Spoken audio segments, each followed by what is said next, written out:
Labą rytą visiems žiūrovams, klausytojams. Po teisybei, iš tikrųjų, šeimos psichologija aš pradėjau domėtis dar 93 metais, tuo domiuosi po šiai dienai. Tiesiog prieš porą metų tai peraugo į darbą mokykloje. Jo, aš 25 metus dirbau renginių vedėjų ir visokiausiose šventėse teko dalyvauti. Dabar 2 metus dirbu mokytojų, gyvenimo įgūdžių programos mokytojų, informatikos, medijų meno, ten matematikos mokytojų, šalutiniai veiksmai. Bet iš tikrųjų tas užklausė, kokia būtų tema šio mūsų pasimatymo, tai būtent aš iškeliu į priekį, kad šeima tai nuolatinis darbas be teisės į poilsį, matydamas tai, kas vyksta vaikų elgesyje ir ieškodamas tų atsakymų, kaip vis tik situaciją reikėtų pakeisti. Nes, kad ir kaip būtų nemalonu, ta statistika, kaip ilgai kabutėse šeimos gyvena, kaip greitai jos subyra, tai šią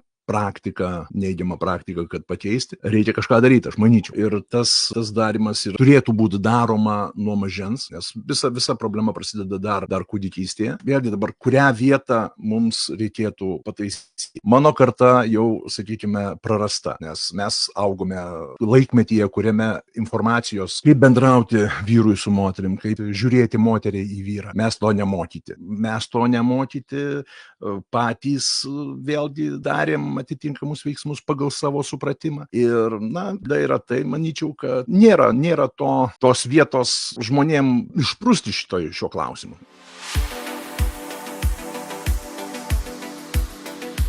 Ne.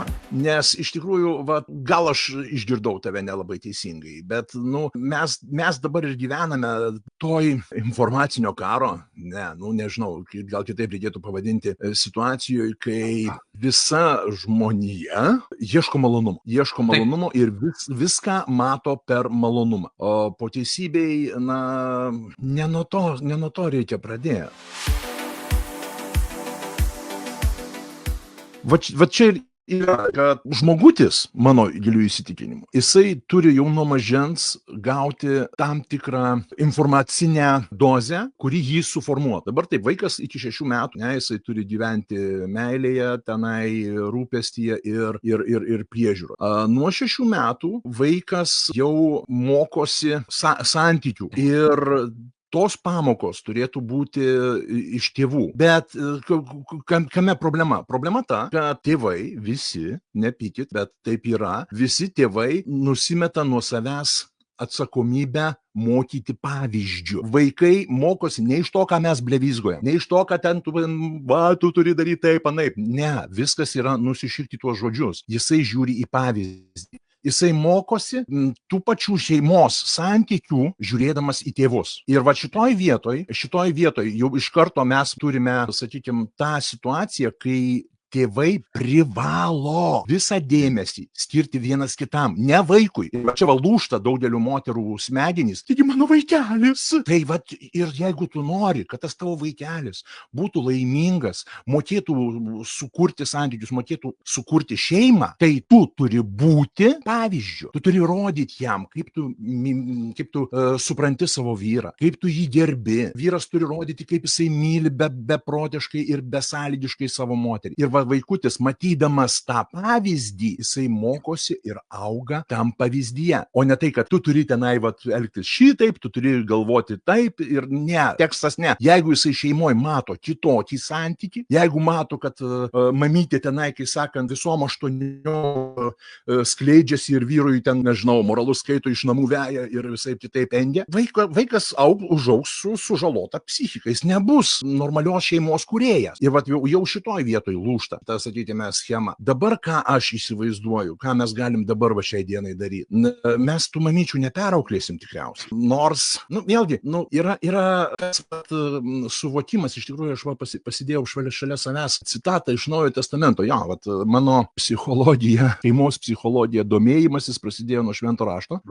Tais 93 metais studijavau Bibliją ir būtent Naujasis Testamentas man buvo už tą knygutę, kuri man ten jau įkvėpė ir labai pradėjau ją garbinti tą knygutę, nes joje aš radau atsakymą. Pavyzdžiui, yra Efeziečiams laiškutis. Žmonos, būkite klusnios savo vyrams tarsi viešpačiui. Aišku, va šitoj vietoj labai gražiai feministės, kad jas kur per krūmus, va labai nemyliu to judėjimo, jos paėmė, žiūrėkit, kokia nesąmonė. Čia va būkit klusnios kaip viešpačiui ir viskas. Ir va čia va, maždaug vyrai turi būti ten jau garbina. Bet toliau yra kita eilutė. Vyrai, mylėkite savo žmonas, kaip Kristus mylėjo bažnyčią ir atidavė save už ją. Bičas buvo nukryžiuotas už bažnyčią. Vyrai, mylėkite savo moteris taip, kad, kai sakant, leistumėtės būti nukryžiuotas dėl jos. Ne? To moko Biblija. Realiai, iš tikrųjų, aš šoktelsiu į kitą vietą. Moterys reikalaujančios lygių teisių su vyrais, jos reikalauja būti pažemintos. Čia vat, šitas dalykas, mano manimu,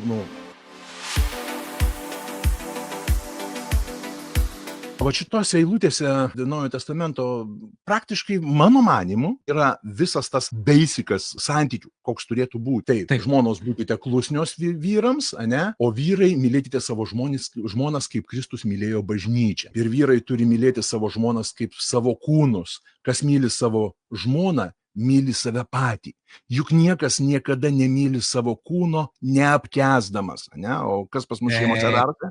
Įsiklausom, bet jį maitina ir šildo kaip Kristus bažnyčia. Negalima naudoti vienos eilutės ir rėkti, kad visi vyrai turi būti pagal Bibliją sikniai, ane, ir moterys ten būti paklusnios šuniukai. Ne, pirmiausiai čia parašyta žmonos būti. Nu gerai, čia pirma eilutė. Bet, kita eilutė. Vyrai turi mylėti žmonas kaip savo kūną. Aš negaliu nekęsti savo rankos. Jeigu aš įsipjoviau, aš staigiai gydau žaizdą, kad nesupuliuotų, kad negangrenuotų.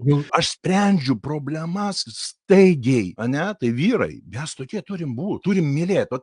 Ir dar viena visai iš kitos operos. Moterys, jums nereikia mylėti savo vyrų. Nereikia. Vyrai turi mylėti savo moterį. Moterims vyro nereikia mylėti. Jį reikia suprasti. Ir viskas. Ir šitoje vietoje jau yra gerai. Vyras negali niekada suprasti moters. Nes mes per daug skirtingi. Ir mes turim priimti vieni kitus kitai. Dar viena labai sparnuota graži frazė. Bėdos prasideda tada, kai vyrai apie moteris galvoja kaip apie save, o moterys apie vyrus galvoja kaip apie save. Ne, taip negalima. Mes nežmoniškai skirtingi.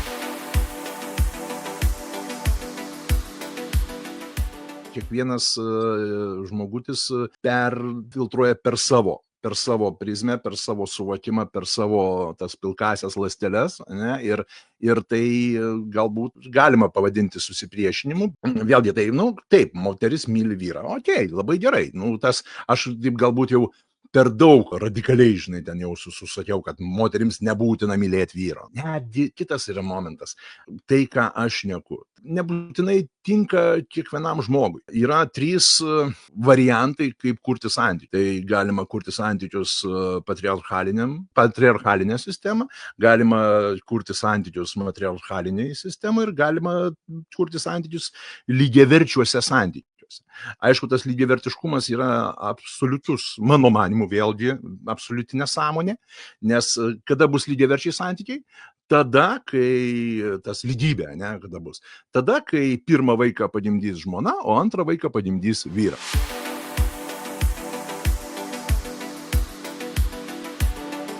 Aš vis viena ieškau to formato, kuris garantuotų kitokią mūsų šeimų stabilumo statistiką. Šeimų ilgamžiškumo statistiką. Nes, be abejo, ten, kaip aš renginiuose vis pasakoju istoriją apie porą, kuri atšventė deimantinės vestuves, kaip jaunas žurnalistas norėjo iš jų paimti interviu, kaip pavyko taip ilgai iškęsti vienas kitą, nes kiek ten deimantinės vestuvės 65 metai kartu. Vat būtent šita vieta yra aktualiausia ir aš netgi susirašiau savo tokį trumpą susidėliojimą, kas yra meilė, kokie yra baziniai vyro poreikiai, kokie yra baziniai moters poreikiai. Ta prasme, vėlgi, gamtos mums, kaip čia pasakyti, prigimties duoti poreikiai.